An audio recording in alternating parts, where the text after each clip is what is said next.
Hello বন্ধুরা, কেমন আছো? আশা করছি তোমরা সকলে ভালো আছো। আজ আমি অষ্টম শ্রেণীর ছাত্রছাত্রীদের জন্য একটি খুবই গুরুত্বপূর্ণ ভিডিও নিয়ে হাজির হয়েছি। তোমাদের পাঠ্য কবি বিষ্ণুদের রচিত পরবাসী কবিতাটির প্রশ্ন উত্তর নিয়ে আজকে আমি তোমাদের সামনে আলোচনা করব। এর আগে একটি ভিডিওতে আমি পরবাসী কবিতাটির বিষয়বস্তু নিয়ে একটি বিস্তারিত আলোচনা করে ভিডিও তৈরি করেছি। যারা এখনও সেই ভিডিওটি দেখোনি তাদেরকে বলবো ডেসক্রিপশন বক্সের লিঙ্ক দেওয়া আছে, সেখান থেকে তোমরা কবিতাটির বিষয়বস্তু নিয়ে যে আলোচনার ভিডিওটি করা হয়েছে সেই ভিডিওটি দেখে নেবে। সেখানে দেখবে কবিতাটির প্রত্যেকটি চরণ ধরে এবং কি দুর্বোধ্য শব্দগুলি এবং বিভিন্ন শব্দ কী অর্থে প্রয়োগ করা হয়েছে তার বিস্তারিত আলোচনা করা আছে। তোমাদেরকে অনুরোধ করব তোমরা অবশ্যই সেই ভিডিওটি দেখে নেবে। চলো এবারে আমরা আমাদের প্রশ্ন উত্তরের যে মূল আলোচনা সেই আলোচনায় প্রবেশ করি। দেখো, আলোচনার শুরুতেই তোমাদেরকে একটি কথা বলবো, যারা এর আগে আমার প্রশ্ন উত্তর আলোচনার যে ভিডিওগুলি দেখেছো সেখানে দেখবে যে আমি প্রত্যেকটি প্রশ্নের উত্তর লিখে তোমাদের সামনে প্রশ্ন উত্তরগুলো নিয়ে আলোচনা করেছি। কিন্তু আজকের ভিডিওতে আমি প্রশ্ন উত্তরগুলি লিখব না, আমি প্রশ্ন উত্তরগুলি তোমাদের সামনে আলোচনা করব। প্রশ্ন উত্তরগুলি আমার আলোচনা শুনে তোমরা একটি নোটসের খাতা তৈরি করবে, সেই নোটসের খাতায় প্রশ্ন উত্তরগুলি তৈরি করবে। এরপরেও যদি তোমাদের কোনো সমস্যা থাকে সেই সমস্যাগুলি তোমরা আমাকে কমেন্ট বক্সে জানাবে। কোনো প্রশ্ন উত্তর তৈরি করতে যদি কোনো সংশয় হয়ে থাকে বা কোনো রকম ভুল ত্রুটি কোনো সমস্যা হয়ে থাকে তোমরা আমার সাথে কমেন্ট বক্সে তোমাদের মতামত বিনিময় করবে। ঠিক আছে, আজকের ভিডিওতে আমি শুধু প্রশ্ন উত্তরগুলি আলোচনা করব, সেই আলোচনা শুনে তোমরা কিন্তু প্রশ্ন উত্তর তৈরি করবে। ঠিক আছে বন্ধুরা, চলো প্রথম প্রশ্নটা আমরা দেখি। প্রথম প্রশ্নে বলা আছে কবি বিষ্ণুদের প্রথম কাব্যগ্রন্থের নাম কি? দেখো, এই প্রশ্নের উত্তর তোমরা বিষ্ণুদের সম্পর্কে যে এখানে কবি পরিচিতি যে আলোচনা করা হয়েছে এখানেই তোমরা পেয়ে যাবে। তার রচিত প্রথম কাব্যগ্রন্থ হলো উর্বশী ও আর্টেমিস। বুঝতে পেরেছো? তাহলে এখান থেকে তোমরা উত্তরটি লিখে নেবে। এরপরে পরের প্রশ্নে বলা হয়েছে 2 নম্বর প্রশ্ন, তার লেখা দুটি প্রবন্ধ বইয়ের নাম লেখো। এখানেও দেখো সেই প্রশ্নের উত্তরটিও তোমরা এখানে পেয়ে যাচ্ছে কি, রুচি ও প্রগতি, সাহিত্যের ভবিষ্যৎ। এই দুটি গ্রন্থের নাম লিখলে হয়ে যাবে। এবারে আসবো আমরা 2 নম্বরের প্রশ্নে। 2 নম্বরের প্রশ্নে কী বলা হয়েছে, নিম্নরেখ শব্দগুলির বদলে অন্য শব্দ বসিয়ে অর্থপূর্ণ বাক্য তৈরি করো। প্রথমটি করে দেয়া হলো।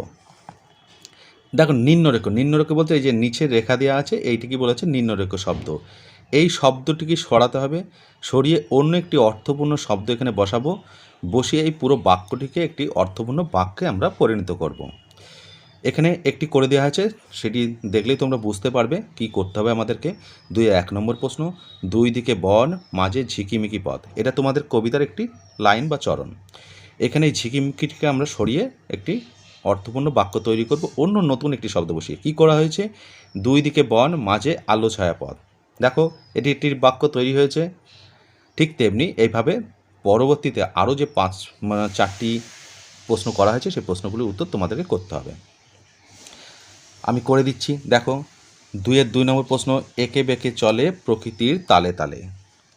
তাহলে এই প্রশ্নের উত্তর কী হবে, একে বেঁকে চলে প্রকৃতির ছন্দে। 3 নম্বর প্রশ্ন, তাঁবুর ছায়ায় নদীর সোনালি সেতারে। তাহলে এটি কি করবে, তাঁবুর ছায়ায় নদীর সুরেলা গিটার। 4 নম্বর প্রশ্ন, হঠাৎ পুলকে বনময়ূরের কত্থক। তাহলে এই কত্থকটিকে তুলে আমরা কি করব, একটি নতুন শব্দ বসাবো, বসিয়ে বাক্য তৈরি করব। এটির উত্তর কী হবে, হঠাৎ পুলকে বনময়ূরের নৃত্য। এবার 5 নম্বর প্রশ্ন, বন্য প্রাণের কথাগুলি বেগ জাগিয়ে। এটির উত্তর হবে বন্য প্রাণের নিত্য চপল বেগ জাগিয়ে। এবারে আমরা চলে আসি 3 প্রশ্নগুলিতে। 3 প্রশ্নে কি বলা হয়েছে, নিচের প্রশ্নগুলির একটি বাক্যে উত্তর দাও। একটি বাক্যে উত্তর দেবো। 1 নম্বর প্রশ্নটি, 1 নম্বর প্রশ্ন হলো, পথ কিসের সঙ্গে তাল মিলিয়ে চলে। এর উত্তরটি হবে কি, পথ প্রকৃতির তালে তাল মিলিয়ে একে বেঁকে এগিয়ে চলে। বুঝতে পেরেছ? এবার 2 নম্বর প্রশ্ন, চিতার চলে যাওয়ার ছন্দটি কেমন। চিতার চলে যাওয়ার ছন্দটি হলো লুপ্ত, হিংস্র। 3 নম্বর প্রশ্ন, ময়ূর কিভাবে মারা গেছে। এই উত্তরটি হবে, নগরায়নের সঙ্গে সঙ্গে বাণিজ্যিক স্বার্থে ময়ূরকে পণ্য হিসেবে ব্যবহার করায় এবং জঙ্গল কেটে ফেলার ফলে ময়ূর মারা গেছে। 4 নম্বর প্রশ্ন, প্রান্তরে কার হাহাকার শোনা যাচ্ছে? এ প্রশ্নের উত্তর খুবই সোজা, প্রান্তরে শুকনো হাওয়ার হাহাকার শোনা যাচ্ছে।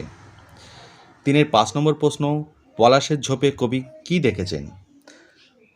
উত্তরটি হবে কবি পলাশের ঝোপে বনময়ূরের কত্থক নাচ দেখেছেন। এবারে আমরা আসব 4 নম্বরের প্রশ্নগুলিতে। 4 প্রশ্নে কি বলা হচ্ছে, নিচের প্রশ্নগুলির উত্তর কয়েকটি বাক্যে লেখো। অর্থাৎ এই প্রশ্নের উত্তরগুলি একটু বড় হবে, কয়েকটি বাক্যে লিখতে বলেছে। তাহলে 4 1 নম্বরের প্রশ্নটিতে বলা হয়েছে, জঙ্গলের কোন কোন প্রাণীর কথা কবি এই কবিতায় বলেছেন? কি বলছে? জঙ্গলের কোন কোন প্রাণীর কথা কবি এই কবিতায় বলেছেন। দেখো উত্তরে আমরা কি লিখব? জঙ্গলের নানা শ্রেণীর প্রাণীর কথা পরবাসী কবিতায় কবি বিষ্ণুদেব উল্লেখ করেছেন। কচি কচি খরগোশের কথা তিনি যেমন বলেছেন, তেমনি বলেছেন বনময়ূরের কথা, হরিণের কথা, আবার হিংস্র প্রাণীদের মধ্যে তিনি চিতার কথাও কবিতায় উল্লেখ করেছেন। 4 2 নম্বর প্রশ্নে বলা হয়েছে, সেতারের বিশেষণ হিসেবে কবি সোনালী শব্দের ব্যবহার করেছেন কেন? খুব মনোযোগ দিয়ে শুনবে এই প্রশ্নটির উত্তর। নদীর কল্লোলিত জলধারার কথা বলতে গিয়ে কবি সোনালী সেতার কথাটি ব্যবহার করেছেন। নদীর জলে প্রভাতের আলো যখন ছড়িয়ে পড়ে তখন তাতে একটি সোনালী আভা বিচ্ছুরিত হয়। জল কল্লোলের ধ্বনি শুনতে শুনতে সেতারের মিষ্টি আওয়াজকেই মনে হয়। তাই প্রভাতের আলোমাখা জলধারাকে মনে রেখে কবি নদী প্রসঙ্গে সোনালী সেতারের উল্লেখ করেছেন। প্রকৃতিতে কবি তার কল্পনার রং মিশিয়ে নতুন করে সৃষ্টি করেছেন। 4 3 নম্বর প্রশ্নে বলা হচ্ছে, কত্থক ও কথাকলির কথা কবিতার মধ্যে কোন প্রসঙ্গে এসেছে? দেখো উত্তর হবে, কত্থক ও কথাকলি দুটি কথায় নৃত্যশিল্পের সঙ্গে জড়িত। এই সূত্রে বলা যায় নাচের অনুষঙ্গেই কথাগুলি ব্যবহৃত হয়। এখানে কবি ঠিক নাচের প্রসঙ্গে শব্দ দুটির ব্যবহার করেননি। নাচের মধ্যে দিয়ে প্রকাশিত হয় প্রাণীর জীবন শক্তির অনায়াস উচ্ছ্বাস। সেই প্রাণ সম্পদের বিকাশের কথা বলতে কবি এই দুই নৃত্যশৈলীর উল্লেখ করেছেন। হঠাৎ পুলকিত বনময়ূরের নৃত্য চাপল্যের কথা বলতে গিয়ে কবি কত্থক শব্দটি এবং অন্যদিকে লুপ্ত হিংস্র চিতাবাঘের চলে যাওয়ার ছন্দ প্রসঙ্গে কথাগুলি শব্দটি ব্যবহার করেছেন কবি। 4 4 নম্বর প্রশ্নটিতে বলা হয়েছে, সিন্ধু মণির হরিণ আহ্বান কবি কিভাবে শুনেছেন? দেখো উত্তর হবে, রাতের অন্ধকারে হরিণ যখন নদী তীরে জল পান করতে আসে তখন সেই জলপানের শব্দ কবির বুকে মহাকাব্যের স্মৃতিকে উস্কে দেয়। রামায়ণে সিন্ধুমণি অন্ধকারে জল গ্রহণ করতে এলে দশরথ জলের শব্দ শুনে তাকে হরিণ বলে ভুল করেছিলেন এবং তার নিক্ষেপিত বাণে সিন্ধুমণির মৃত্যু হয়েছিল। সিন্ধুমণি নিজের অজ্ঞাতেই যেমন নিজের মৃত্যুকে আহ্বান জানিয়েছিল, হরিণের জলপানের শব্দ তেমন লোলুপ হিংস্র চিতাকে আহ্বান করে নিজের মৃত্যুকে ঘনিয়ে তুলেছে। এভাবেই কল্পনা ও বাস্তবের মেলবন্ধনের দ্বারা কবি হরিণ আহ্বান শুনেছেন। 4 5 নম্বর প্রশ্ন অর্থাৎ 4 শেষ প্রশ্নটি হলো, ময়ূর মরেছে পণ্যে এই কথার অন্তর্নিহিত অর্থ কী? দেখো এর উত্তরটি কি বলবো, ময়ূর হলো অপার সৌন্দর্যের প্রতীক। ময়ূরের নাচ আমাদের মনে আনন্দ দেয়, জীবনের রসের উদ্রেক করে। কিন্তু ময়ূর মরেছে পণ্যে এই কথাটি কবি বলেছেন কী জন্য? যে মানুষ তার ব্যবসায়িক স্বার্থে আমাদের জীবজগতের সৌন্দর্য, আনন্দ, ভালোবাসা, বেঁচে থাকা যে রসদ সেগুলিকে বিনষ্ট করে তুলছে। মানুষের আরও বেশি মুনাফা লাভের উদ্দেশ্য, আরও বেশি পার্থিব জগতে বড় হওয়ার উদ্দেশ্য, বস্তুগত সংস্কৃতিকে ভালোবেসে তার কৃত্রিম জীবনযাপনের স্বার্থে কী করছে? প্রকৃতির স্বাভাবিকতাকে নষ্ট করছে, ময়ূরের মতো সৌন্দর্যকে বিনষ্ট করছে, মানুষের ভালোবাসা, মানুষের ভালো লাগা, মানুষের আনন্দকে নষ্ট করে তুলছে। সেই কথাটি বোঝাতেই প্রতীকী অর্থে ময়ূর মরেছে পণ্যে এই কথাগুলি কবি আলোচ্য কবিতায় ব্যক্ত করেছেন বা বলেছেন। এবারে 5 নম্বরের প্রশ্ন, নিচের প্রশ্নগুলির উত্তর নিজের ভাষায় লেখো। 5-এর 1 নম্বর প্রশ্নটি বলা হয়েছে, বিরাম চিহ্ন ব্যবহারের দিক থেকে কবিতাটির শেষ স্তবকের বিশিষ্টতা কোথায়? এর থেকে কবি মানসিকতার কী পরিচয় পাওয়া যায়? দেখো, এর উত্তরটি হবে, শেষ স্তবকে প্রতিটি পংক্তির শেষে কবি প্রশ্নবোধক চিহ্ন ব্যবহার করেছেন, অথচ কবিতাটির প্রথম 4টি স্তবকের একটি পংক্তিতেও কবি এই প্রশ্নবোধক চিহ্ন ব্যবহার করেননি। আসলে প্রথম 4টি স্তবকে যে সমস্যাগুলির কথা বলেছেন কবি, শেষ স্তবকে সেই প্রশ্নগুলিকেই প্রশ্নের আকারে পাঠকের সামনে তুলে ধরে পাঠকের আত্মজিজ্ঞাসাকে জাগিয়ে তুলেছেন। মানুষের অসহায়তা, প্রকৃতিকে অস্বীকার করার অনিবার্য প্রবণতা, মানুষের নির্বাসের যন্ত্রণা নিয়ে অন্তহীন পথ চলার সীমাহীন ক্ষোভ কবি এভাবেই প্রকাশ করেছেন। এখানেই এই কবিতার শেষ স্তবকে বিরামচিহ্ন ব্যবহারের সার্থকতা, আর এভাবেই বিরামচিহ্ন ব্যবহারের মধ্যে দিয়ে দেশের পশু পাখি পরিবেশ মানুষ সম্পর্কে কবির গভীর ভালোবাসা প্রকাশ পেয়েছে। 5-এর 2 নম্বর প্রশ্ন, কবি নিজেকে পরবাসী বলেছেন কেন? এর উত্তরটি হবে, পরবাসী কবিতাটির মধ্য দিয়ে কবি এক সময় সংকটকে তুলে ধরেছেন। এই সংকটের মুখোমুখি দাঁড়িয়ে কবির কাছে তার চেনা পৃথিবীর ছবিটি একটু একটু করে পাল্টে গেছে। সভ্যতার দাবি পূরণ করতে গিয়ে প্রকৃতি আজ ধ্বংসের সম্মুখীন। পৃথিবীর বুক থেকে হারিয়ে গেছে বন্যপ্রাণীর স্বাধীন চারণক্ষেত্র, মুছে গেছে কচি কচি খরগোশের অকারণ উচ্ছলতা, বনময়ূরের আনন্দিত নৃত্যে সুষমা, হিংস্র সাপদের লোলুপ গতি, সভ্যতার আস্ফলনে অরণ্য কেটে বাসভূমি তৈরি হয়েছে, নগর গ্রাস করেছে গ্রামকে। তবু মানুষ তার প্রত্যাশিত জীবনকে করায়ত্ত করতে পারেনি। কবির জীবন থেকে নিশ্চিহ্ন হয়ে গেছে তার আশ্রয়স্থল, শান্তির নীড়, তার ভালোবাসার প্রকৃতি। তাই কবি আজ এই অপরিবর্তিত পৃথিবীতে নিজের ঠিকানা হারিয়ে ফেলেছেন। তিনি স্বদেশেই হয়ে উঠেছেন পরবাসী। 5-এর 3 নম্বর প্রশ্ন, জঙ্গল সাফ, গ্রাম মরে গেছে, শহরের পত্তন নেই, প্রকৃতি ও মানুষের সম্পর্কে পরিপ্রেক্ষিতে এই পংক্তিটির প্রাসঙ্গিকতা বিচার করো। এর উত্তরটি হবে, প্রকৃতির কোলেই মানুষ একদিন তার প্রথম বসতি করেছিল, প্রকৃতির কোলেই সে বেড়ে উঠেছে। শুধু গাছপালা নয়, পশু পাখি কীট পতঙ্গ সবাইকে নিয়েই সে গড়ে তুলেছিল এক সুন্দর জীবন শৃঙ্খল। কিন্তু সভ্যতা বিকাশের সঙ্গে সঙ্গে নগরায়নের সূত্র ধরে অরণ্যক ভূমি নষ্ট হতে থাকে মানুষের হাতেই। গাছপালা বন জঙ্গল কেটে ফেলে অরণ্যকে আদিম মানুষ ও পশু পাখির বাসভূমিকে কেড়ে নিচ্ছে মানুষের লোভ। যা কিছু সুন্দর মনোময় সবই পণ্যের তকমা পাচ্ছে। অন্যদিকে শহর গ্রাস করে নিচ্ছে গ্রামকে। মানব সভ্যতার এই ট্র্যাজিক আগ্রাসনকে বোঝাতেই কবি এই পংক্তিটি ব্যবহার করেছেন। 5-এর 4 নম্বর প্রশ্নটি হলো, পরবাসী কবিতার প্রথম 3টি স্তবক ও শেষ 2টি স্তবকের মধ্যে বক্তব্য বিষয়ের কোনো পার্থক্য থাকলে তার নিজের ভাষায় লেখো। দেখো, এটার উত্তর হবে, পরবাসী কবিতাটির প্রথম 3টি স্তবক জুড়ে হারিয়ে যাওয়া সময়ের অরণ্য প্রকৃতির অকৃত্রিম সৌন্দর্যকে কবি ফুটিয়ে তুলেছেন।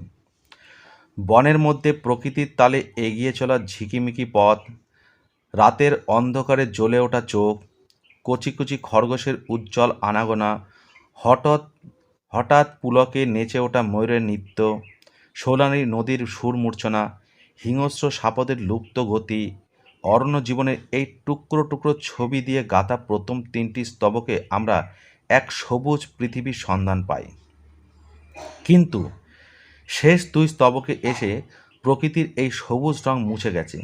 কবি স্তরের মাটিতে পা রেখে অনুভব করেছেন এক তীব্র হাহাকার, যন্ত্রণা। সভ্যতার দাপটে আজ অরণ্যভূমি নিশ্চিহ্ন প্রায়। অরণ্য প্রাণীদের জীবনও আজ বিপন্ন।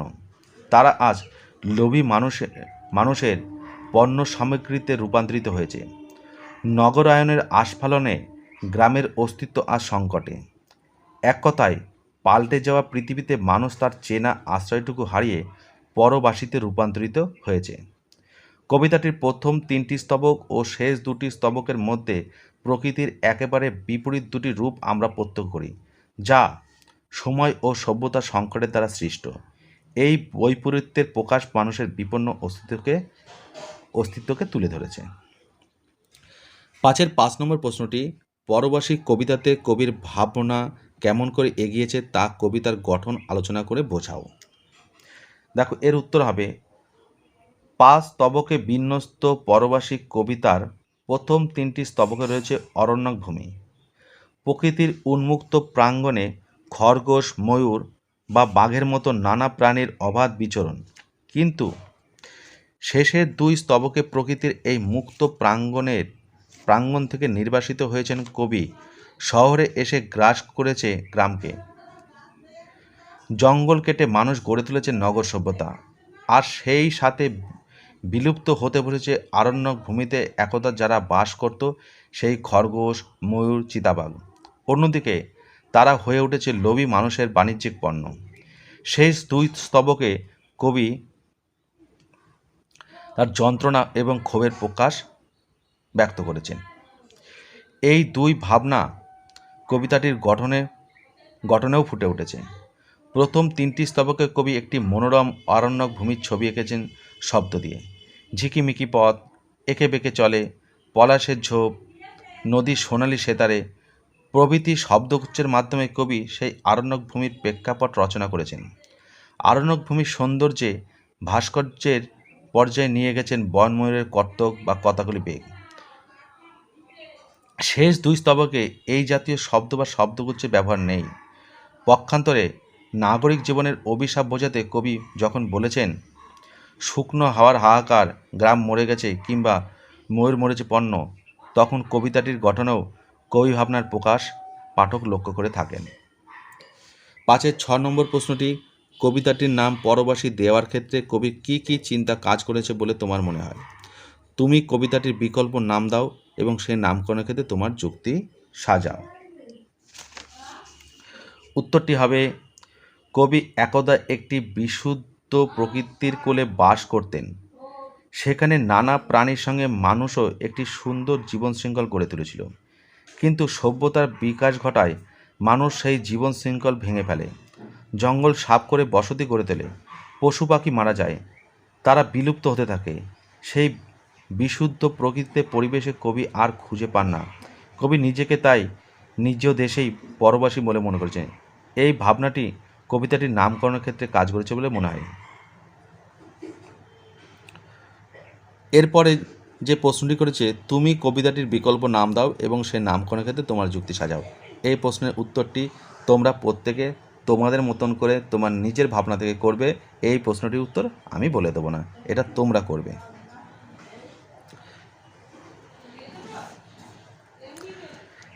এরপরে প্রশ্ন আছে 6 নম্বরের প্রশ্ন, টিকা লেখো।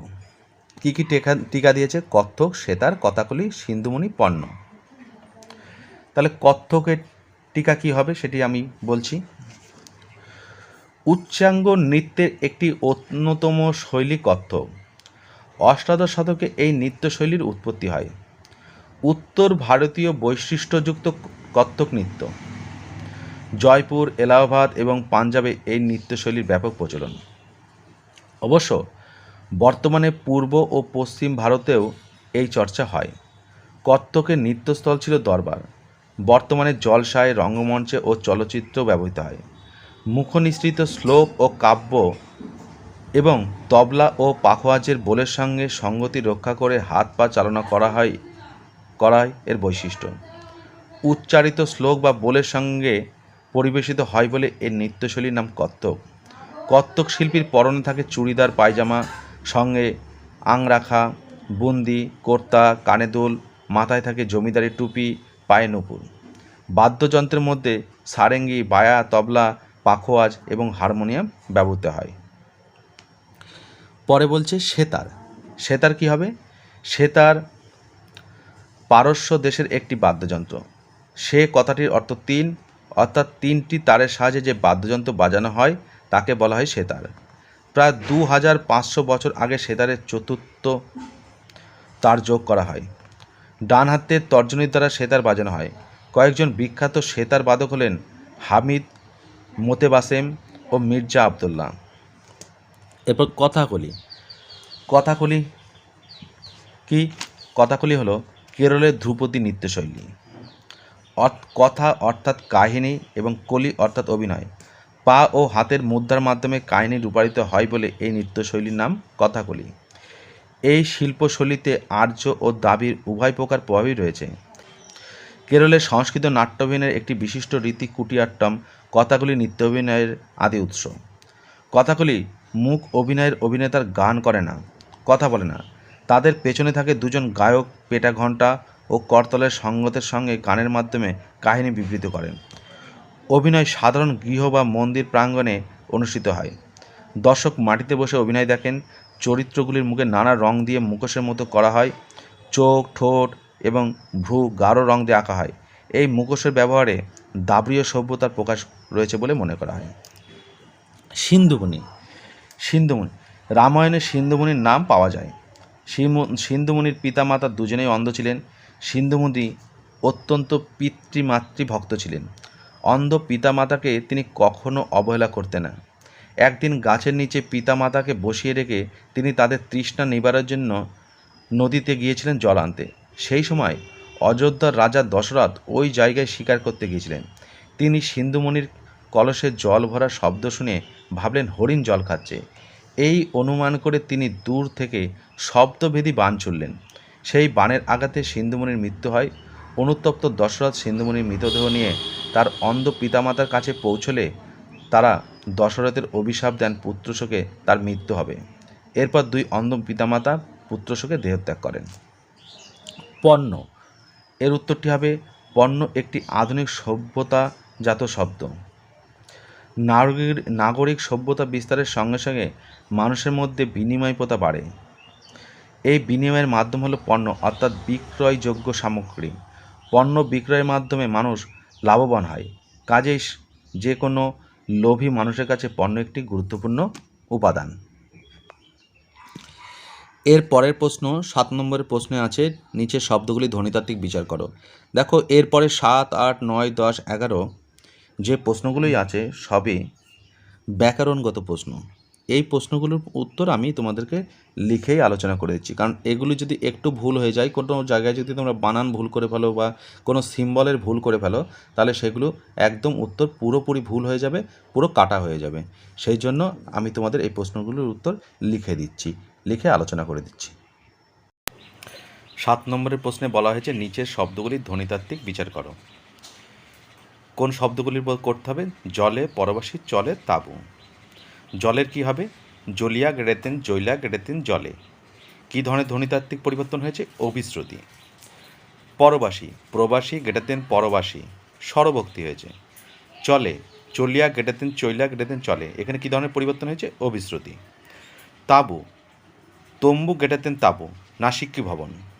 দেখো এখানে আমি যেভাবে যে ধরনের সিম্বল ব্যবহার করে লিখেছি একদম এইভাবেই লিখবে, কোনো পরিবর্তন করলেই কাটা। এই বিষয়ে সতর্ক থাকবে তোমরা। 8 নম্বরের প্রশ্ন ব্যাসবাক্য সহ সমাস নির্ণয় করো। নিটোল, বনময়ূর, সিন্ধুমণি, নিজ বাসভূমি, সেতার। নিটোলের কী হবে? টোল নেই যার, নং বহুব্রী সমাস এটি। বনময়ূর, বনে বাস করে যে ময়ূর, মধ্য পদলোপী কর্মধারী সমাস। সিন্ধুমণি, সিন্ধু নামধারী মণি, মধ্য পদলোপী কর্মধারী সমাস। নিজ বাসভূমি, নিজের বাসভূমি সম্বন্ধ তৎপুরুষ সমাস। সেতার, সে তারের সমাহার, সমাহার দ্বিগু সমাস। 9 প্রশ্নে বলা হয়েছে নিচের শব্দগুলি কিভাবে গঠিত হয়েছে দেখাও। শব্দগুলি হলো সোনালী, আহ্বান, বন্য, বসতি, পরবাসী। সোনালী হবে সোনা যোগ আলী, বসতি হবে বস যোগ তি, বন্য হবে বন যোগ জ, আহ্বান হবে আ হেব যোগ অন, পরবাসী হবে পরবাস যোগ ই। 10 নম্বর প্রশ্নে বলা হয়েছে নির্দেশ অনুসারে বাক্য পরিবর্তন করো। 10-এর 1 নম্বর প্রশ্নটি হলো চুপি চুপি আসে নদীর কিনারে জল খায়। সরল বাক্যে রূপান্তরিত করতে হবে।